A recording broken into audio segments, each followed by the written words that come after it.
this idea of the uncarved block is, it means it has absolute potentiality. It can be carved into anything, a spoon, a bowl, a statue, toothpicks. It's in that state where you're open and free to engage in any sort of thing. But with each choice you make, each fork in the road where you choose a path, it diminishes your potentiality. The beauty is you become more actualized, but the more actualized you become, the less potential you have.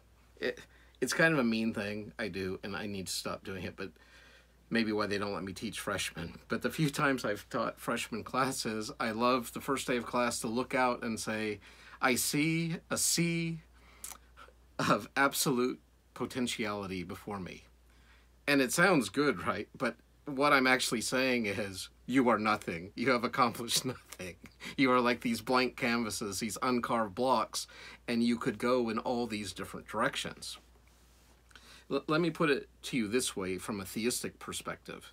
God has no potential. Okay. Sit with that for a moment. What does that mean, God has no potential? God has no potential because he is fully and completely actualized. There's nothing more he can do or be, all right, because he already is the all in all.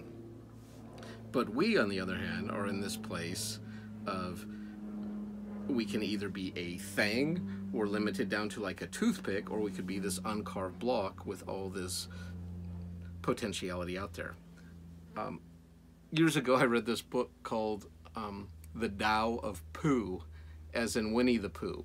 And someone took the Christopher Robin's 100 Acre Wood, Winnie the Pooh stories, and they used it to teach about Taoism. And I would highly recommend it. It's an easy read, and it's done in such a way where I think it's easy for the Western mind to begin to understand. So, for example, when Pooh's happy, he hums a little tune. When he's hungry, he goes out and finds honey.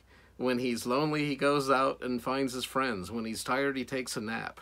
Pooh is like this perfect, uncarved block Taoist. He simply is. He's like a little child. He has like this no-mind mentality. He is fully present. Whereas Owl, right, the wise old owl, he's always pontificating and coming up with all these intellectual explanations and understandings of everything.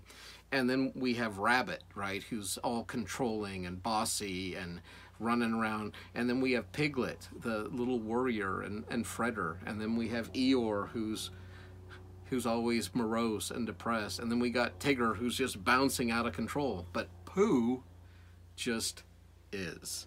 Pooh is being in the moment. And I like that example of Pooh.